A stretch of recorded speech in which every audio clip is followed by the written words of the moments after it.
Hi, everyone. Thank you for joining us today. This is Marin Hirsch. I am the sales manager at Net Elixir, and we're going to be covering 7 mobile search marketing best practices and research insights.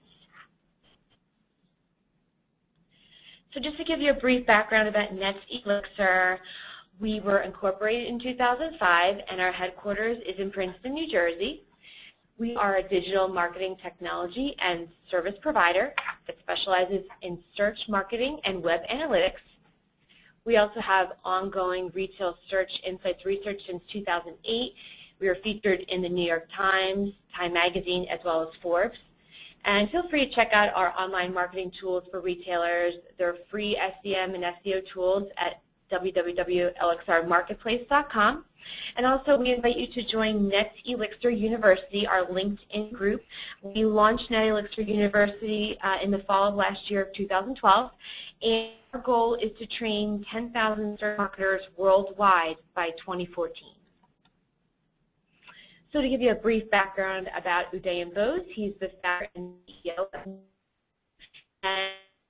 of PartyBingo.com, also Party Gaming, the largest online gaming site out there. And also he's been a guest lecturer at Johnson School of Management at Cornell University, also the City University of New York in Baruch, as well as the Indian School of Business. So today we're going to be covering the rise of digital omnivores, 7 practical tips for successful mobile SEM campaigns, and also we're going to be looking into the insights of mobile shopping behavior. We did a study of Princeton University undergrads during the holiday season. And now I'm going to invite Udayan Bose to go ahead and get started and pick up from here. Udayan? Thank you, Marin. Hi, everyone.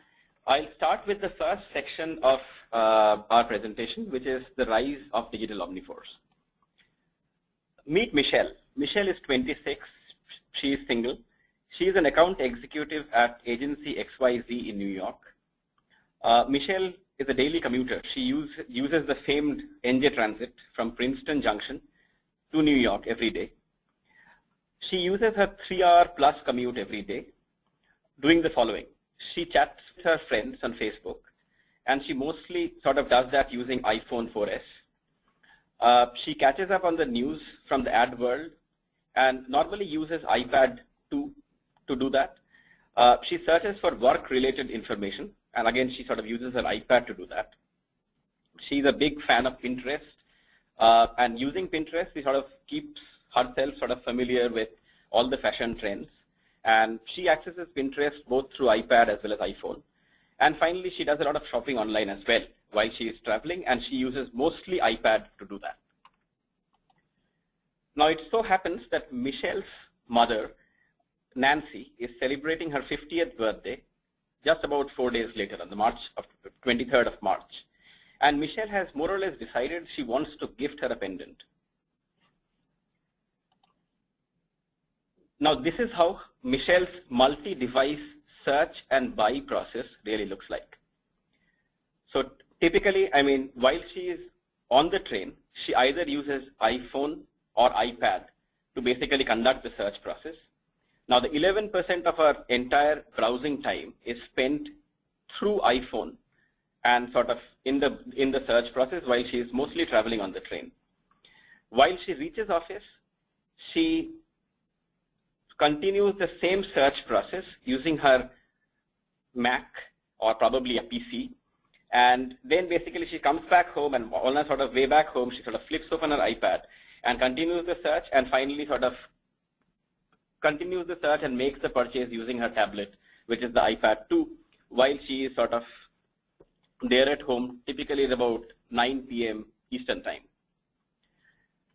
Now, Michelle would typically be classified as a digital omnivore.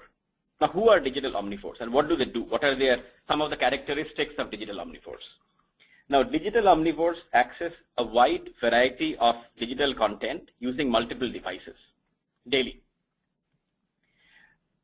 In fact, I mean, US actually sort of lags South Korea, it sort of lags Singapore, and it sort of lags certain parts of Europe when it comes to the percentage of traffic which comes purely from the non-mobile devices. I'm sorry, from the mobile devices. So effectively, if you look at the share of non-computer traffic in August 2011 as recorded by ComScore in US was about 6.8%. So out of every 100 searches made, 6.8 searches were happening from mobile devices. This increased quite dramatically to 16% by October 2012 per ComScore.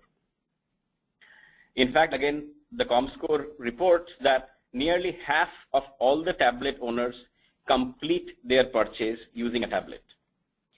The percentage of searches from mobile devices per our in-house study, which we have been sort of conducting using our NetElixir mobile lab, basically increased from 5% last holiday season, which was December 2011, to 17% in December 2012, which is a remarkable increase if you really look at the percentage increase as such.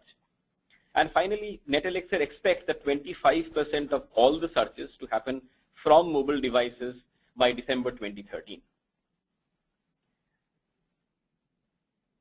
Now, with all this in mind, there is, I guess it probably becomes an understatement when we say that the mobile consumers are on the rise or digital omnivores are on the rise. They are basically here to stay. And what we have tried to do is we have tried to, in NetElixir, since November 2010, we have had the opportunity to sort of work for about 100 different retail mobile SEM campaigns.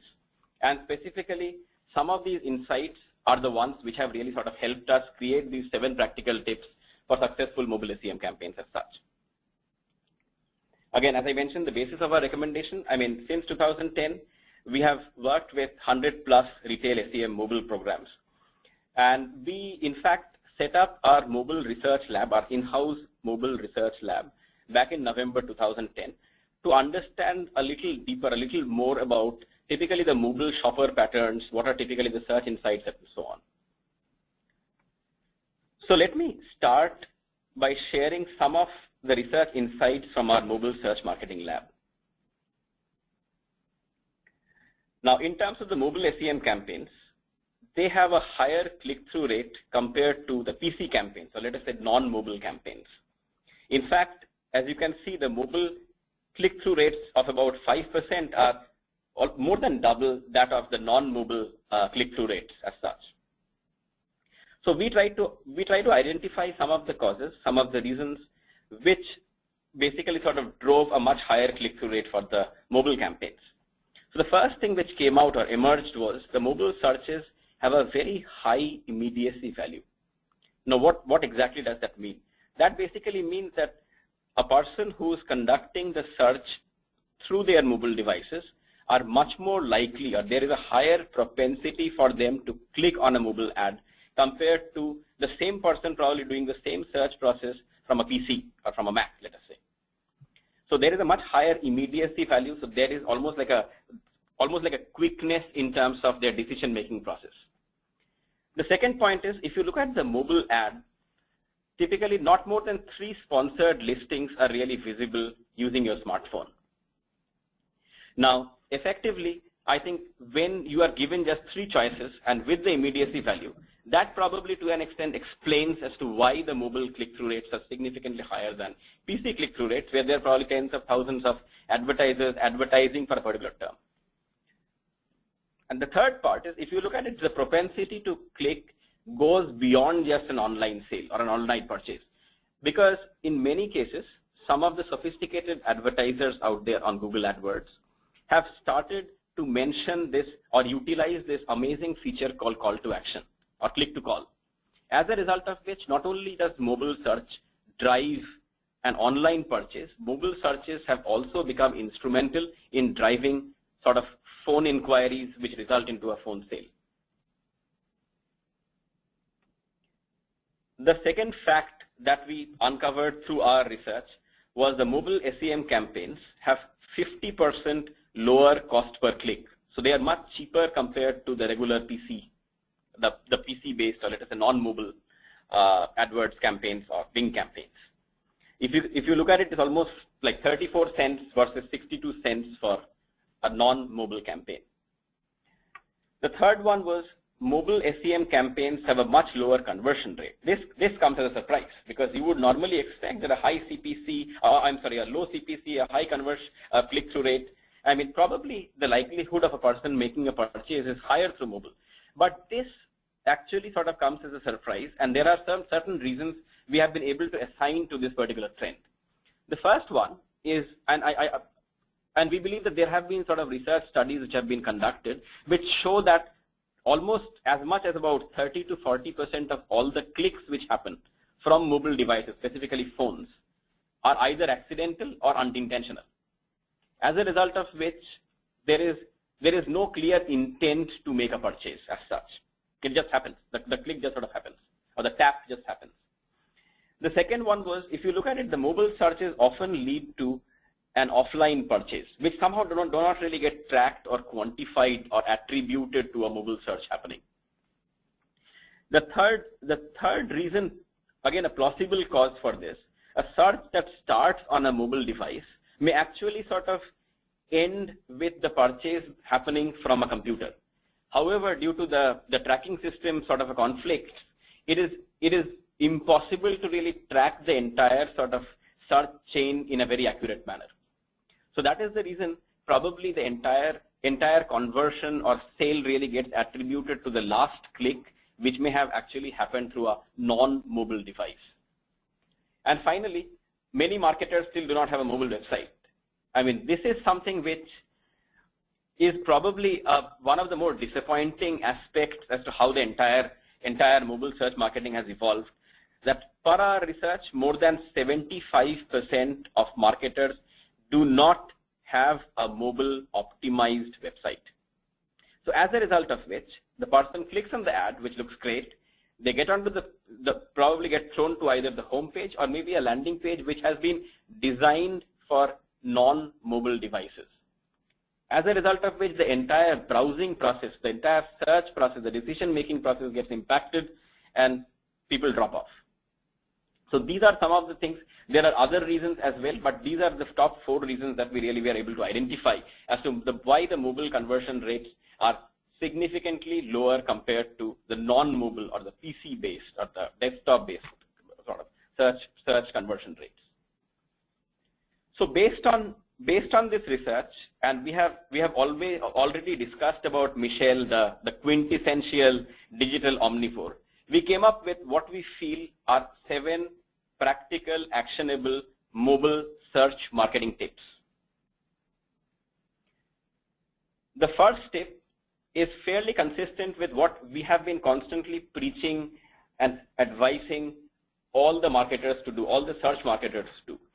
Start by building a mobile search marketing plan which delivers incremental value over your regular search advertising program.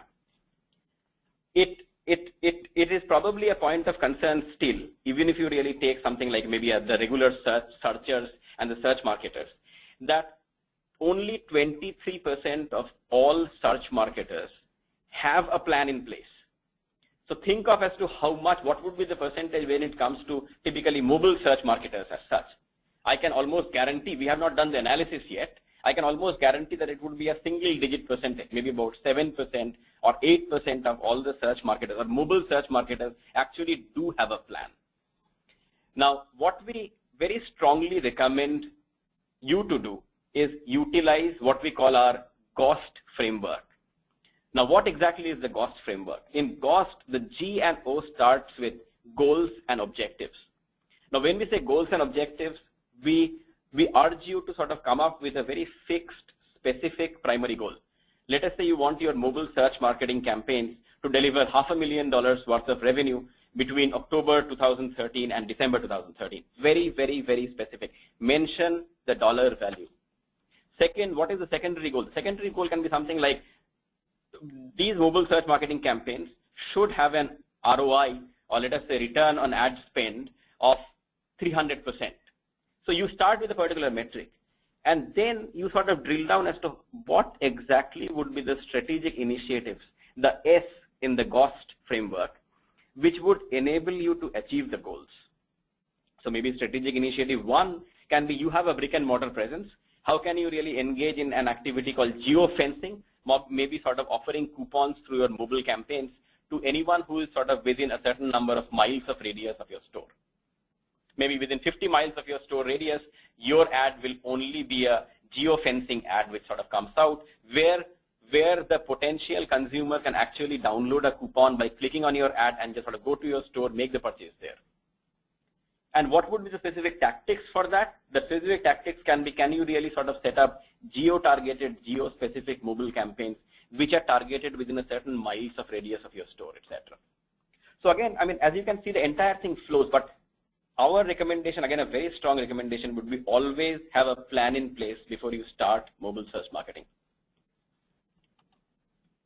The second point is probably almost to be expected. I mean, we have seen that, and I think with the digital omnivores class really becoming very important as a very solid, substantial and significant consumer base, and we have seen that they use different devices to really conduct the search and the buy process different times of the day. So it almost like goes without saying that during the non-office hours, because during office hours we have seen that people tend to use basically the PCs or their Mac to conduct the search and the buying process. So during the non-office hours, boost your keyword bits. The third SEM tip again is something which is very specific to mobile. Now, the great part about Google AdWords is it forces marketers to simplify and compress their thoughts into 2 lines. 35 characters, 1 line, 35 characters, 2nd line, and that's pretty much it. You have that's the real estate that you have. Mobile forces these marketers to do whatever they have done in 50% of the space that they have done for the PC-based Google AdWords campaigns. Amazing. How Google is sort of redefining this entire space, how they are forcing marketers to think simply and get the message out in the most efficient manner. It's amazing as to how Google has transformed the entire online advertising industry or entire advertising industry. Again, a very strong recommendation that we would have is write short ad copies with a strong call to action. Why do you need a strong call to action? You need a strong call to action because there is a high immediacy value in mobile ads. Very high immediacy value. People are much more likely to take an action. So help them sort of get to what they sort of want to do in a much quicker manner compared to rather than sort of rambling about just something which is broad and vague. An example that we have is from the Diamond Factory. Now 80% of diamond pendants, right in the headline, up front, very clear promotion, mention it up front. Then as you can see, there is a buy now followed by an exclamation mark. Phenomenal. Just putting an exclamation mark at the end of call to action increases click-through rate by 7%. Let me repeat that line. It's a very important line which defines not only mobile search campaigns but also the regular AdWords campaigns or Bing campaigns. Use a call to action at the end of your ad copy and add an exclamation mark at the end of it. You will increase click-through rate and conversion rate by doing that. And Diamond Factory is exactly doing that. Our fourth recommendation would be, our fourth tip would be, use mobile seller reviews because reviews boost CTR per our research by 13%. Now, as you can see, we searched for buy pendant online. Blue Nile ad came up and they have about 5,379 seller reviews, 5,379 seller reviews. On an average, the seller review is probably more than 4.5. Very important, very, very important because as mentioned earlier, mobile as a medium has a very high immediacy value. I'm probably repeating this for the 10th time. I'll keep on repeating because it's very important to understand that mobile as a device has a different consumption trend, content consumption trend. Utilize and adapt that trend because you can really make a lot of money through your Google AdWords and search advertising programs by understanding these small nuances. Seller reviews help the customer or your customer take that final leap of faith in sort of buying with you. Right? So that is where I think it becomes very, very important to have seller reviews on site. Our SEM tip number 5 is geofence using location extensions. Now, what exactly is geofencing? Geofencing is applicable specifically in cases where retailers have a brick and mortar store. They have a store presence. Let us say Macy's. So what Macy's has done is something which is remarkable. If you type in Macy's, and we sort of typed in from Princeton, that's where we are located, the Macy's ad which came up on the mobile phone was basically Macy's coupons. You may sort of think it's Macy's. It's almost, I mean, you would almost think that Macy's should be a brand campaign. And this seems to be a very clear promotional campaign. Macy's has understood the fact that mobile AdWords campaigns have a high immediacy value and call to action. So look at as to how they are utilizing it by providing a coupon, save 20% VIP Macy's.com. And when you click on that, it takes you to a site. The URL is social.macys.com. It's a unique landing page which has been built for the mobile search marketing campaign.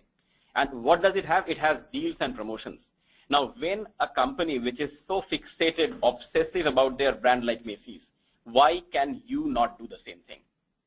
So again, a lot of marketers, and honestly speaking, I mean, we had to sort of do probably about 50 checks before really getting onto Macy's, because we were trying to find probably a slightly smaller brand compared to Macy's and see as to if they are following this best practice. Unfortunately, they are not. Macy's is following the best practice, and understandably, they are benefiting out of this. Geofence using location extensions.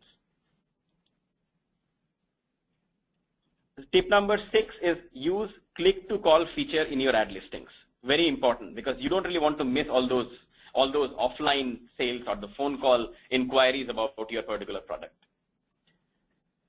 Tip number 7, I think, which is almost like the granddaddy of all the tips, is basically have a landing page or lead the searchers or your consumers to a landing page which has been optimized for mobile devices.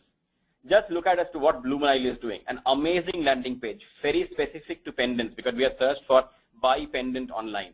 Very specific to sort of pendant landing page, and it just makes the entire search process so much easier, so much more convenient, and as a result of which the conversion rate increases.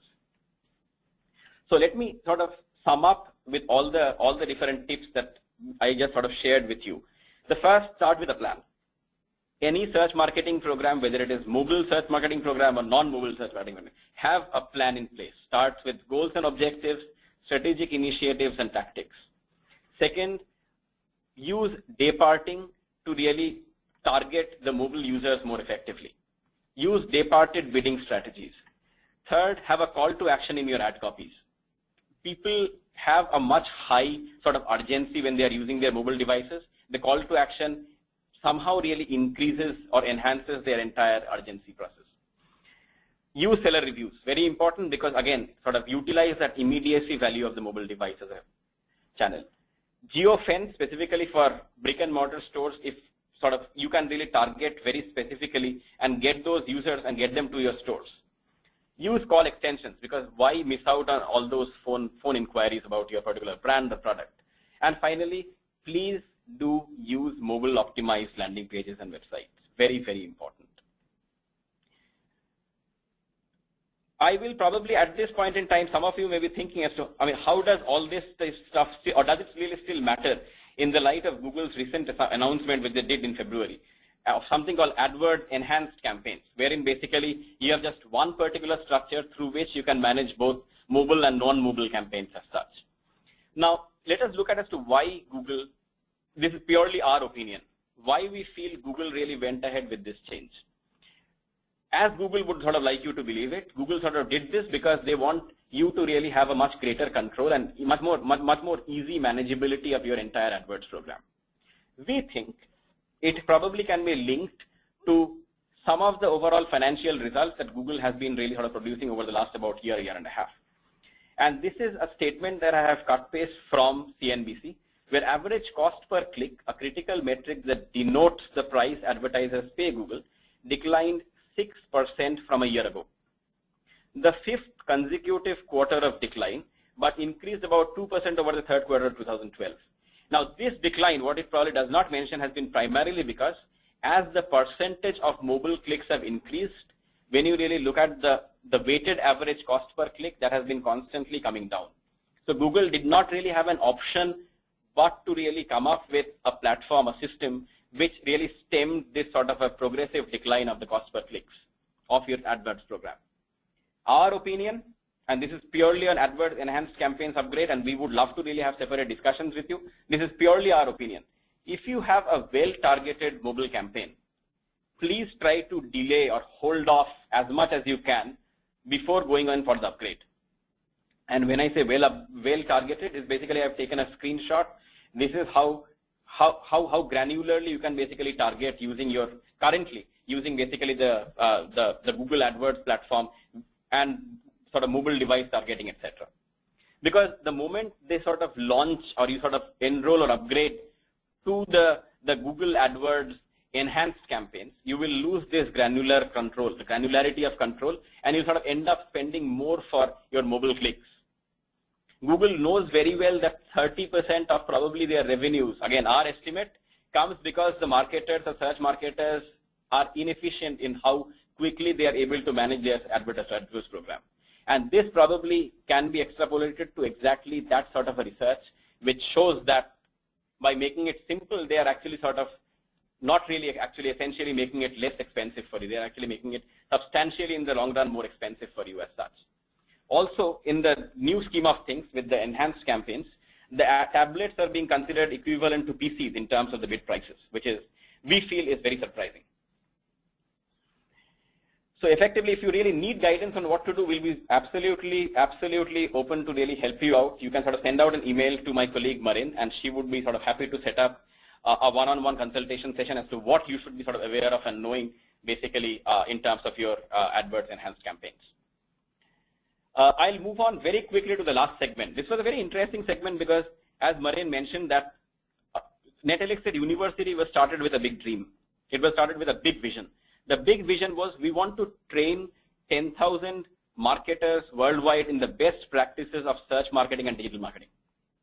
And we want to do it by end of 2014, basically end of next year.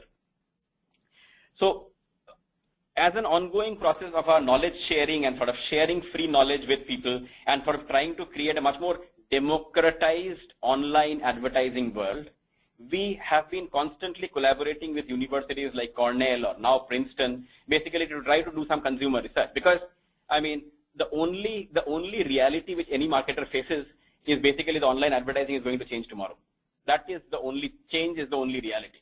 And we felt that this independent study which we had commissioned for about 755 undergrads in Princeton, who happen to be Princeton sort of undergrads, this was done December 5th to 20th and done actually by a Princeton University undergrad. She's batch of 2015. And we asked them some very specific questions about their mobile shopping behavior. We asked them as to what percentage of Gen Y, as we call it, engaged in mobile shopping during this period, which is December 5th to December 20th, 2012. So 15.2%, 15%, or roughly 1 out of 6 of the students researched or surveyed made at least one purchase using their smartphone. Not a huge number, but still, if you really consider made a purchase, it's a fairly substantial number as such. The second one was, what did they actually buy? What were the top categories purchased using the smartphone? The number one category was apparel, clothing. So 30% plus really purchased clothing using smartphone, which is interesting. The second came the mobile apps, which is about 28%. Books was about 28% as well, and so on. So this gives you an idea as to what, this probably sort of gives an idea to the retail, what retail categories need to really embrace mobile search immediately. I think apparel is definitely number one in the list. This came as a big surprise to us, because when we asked them as to what was your average purchase size, what was the average order value in the mobile shopping purchase, it was just about $44.52 or $45. Now, when we compared them with their regular online purchase, it came to almost about $123. So still, people are buying overall the value or the basket value is much lower or much smaller when it comes to mobile shopping compared to the regular non-mobile shopping as such. So why did they shop using their mobile phone? I think one of the big reasons why they used the mobile phone to shop was convenience and save time. They had limited access to brick and mortar store, and the store had a mobile app. Very interesting. Why did they not do mobile shopping? The first one was security concerns. It is a new space, a new channel. People are still getting familiar with this. I mean, even if they are very smart kids from Princeton, still the security concerns prevail. The task they found was easier to complete on a computer. And the third part, which is interesting, was the screen was too small. So what can retailers learn from this? Basically, again, though mobile shopping is becoming very popular, the percentage still remains a little small. We hope that this number goes up when we again do a similar survey. December 5th to 20th of 2013 grows to probably about 20-25%, but that remains to be seen. The lack of mobile website also is to blame. Again, probably again emphasizing the same stuff that many retailers do not have a mobile website. So that can be linked to the screen is too small. And mobile apps save time. I mean, there are millions of apps out there. Unless and until you are able to sort of brand it and have that uniqueness of your brand really get reflected through a mobile app, do not even bother getting into this. It's a very cluttered space. You have to have a very strong, unique value prop and a differentiator. Finally, average order value is going to remain small and probably smaller for at least the foreseeable future compared to the PC or the online, the regular online average order value. However, mobile being a much more immediacy-driven sort of a channel, you can obviously focus on increasing the purchase frequency. Very important. Monetary value into purchase frequency, into sort of recency. Again, the traditional model still applies out here as well. So that is basically what I sort of had to share. Again, sort of back to you, Marin. All right, thanks, Udayan. So to request your complimentary copy of the best practices in mobile search advertising, you can reach me by email at marin@netelixir.com. And we are all about knowledge sharing, as we continue to mention. So if you found today's session to be helpful, help us share the knowledge and feel free to tweet about our session. The hashtag is NEMobileSEM. And we'd like to open it up to any questions.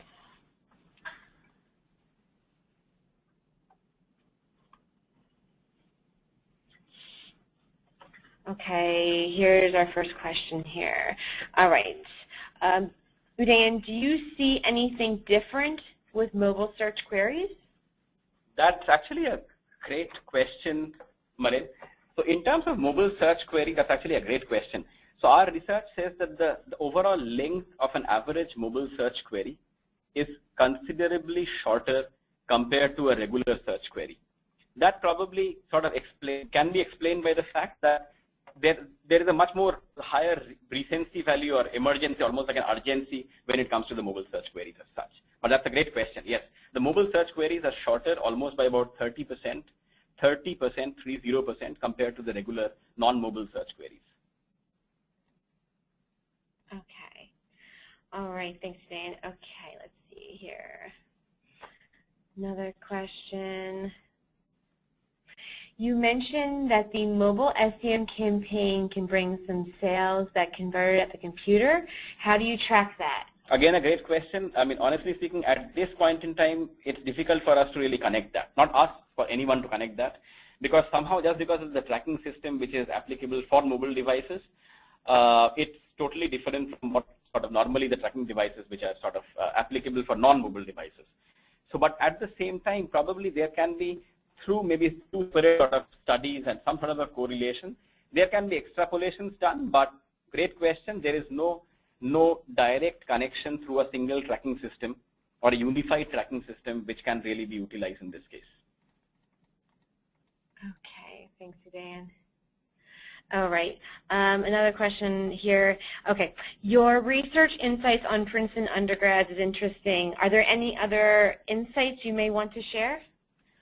I think one of the other insights which we found that typically, which is to be expected, I mean, their overall, the use of social media and the entire chatting process, the social engagement process was very different for the Princeton undergrads compared to what you would typically expect for the other students, the other people that we really sort of research and have been researching. So the social component of mobile is becoming exceptionally important. And again, a very interesting insight. I mean, yesterday I was doing some search using my Android Samsung S3. And I sort of typed in very basically jewelry stores in Princeton area. So a couple of ads which came up were actually sort of taking us to Google Plus sites. So that is something which we sort of felt was quite interesting as such.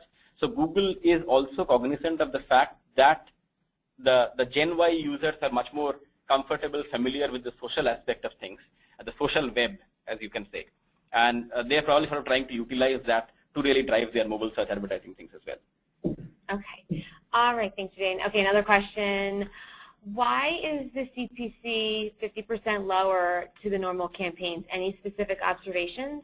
The CPC is mainly lower because of, as I mentioned, a couple of reasons. First one was basically the demand and supply scenario. I mean, you can see only 3 mobile ads. Doesn't mean that the other advertisers are not really bidding on that, but you can see only 3 mobile ads. So it is just the demand and supply which really skews and makes the CPCs lower at this point in time. So that's, I think, the prime driver as to why the mobile CPCs are lower. Okay, thank you. Okay. All right, here's another question. How do you convince your clients in terms of source of revenue generation when users are using click-to-call option of the SEM ads? That's again a great point. In terms of source of revenue generation, it's difficult to really sort of track it back essentially adequately because there is no tracking system which is possible. But again, I mean, if you really sort of think of the entire event as maybe you're putting up a mobile ad and maybe having some store sales or through phone. So if you can really quadrant off almost like an area, maybe some sort of a set, let us say you sort of do this study only for a period of about 15 days, there probably can be some extrapolations which can be done as to how much more mobile has really been able to drive, which can be attributed to it. But again, since there is no single tracking system which can be applicable, it is difficult for us to really go ahead and do it in a very methodical or scientific or tracking manner as such. Okay, great. And another question, how do you get mobile reviews for your site? Again, there are different sort of rating sites out there like reseller, ratings.com and so on. And basically, you can just be a sort of part of some of these sites. It takes a certain number of reviews to be really posted before really they sort of start getting picked by Google and really sort of show up as the mobile seller reviews as such.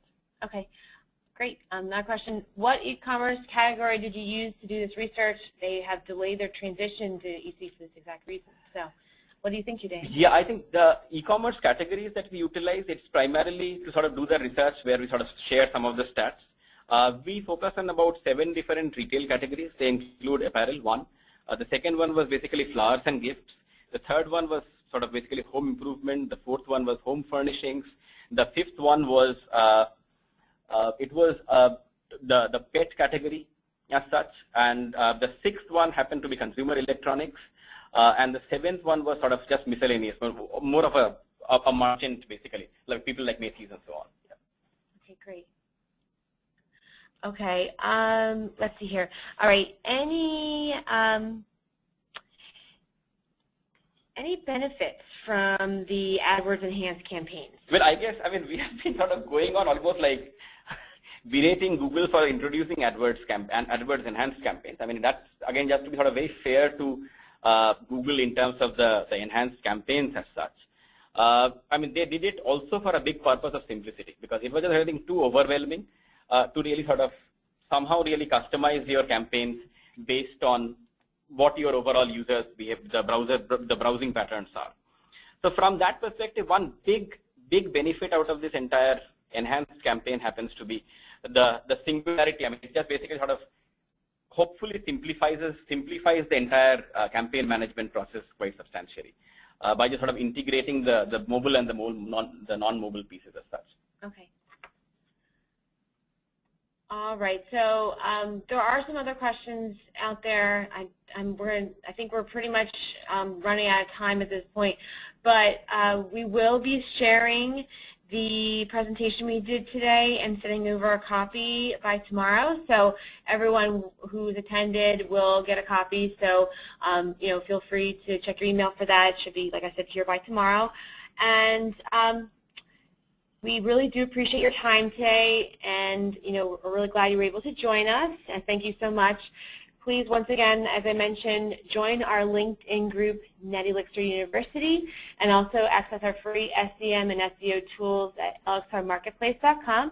And if you have further questions and need help with your SEM and SEO campaigns, you can contact me directly, Marin at netelixir.com, and my number is 609-356-5112, extension 107. And any questions we didn't get to today, we'll reach out to you personally. So we really do appreciate that. So thank you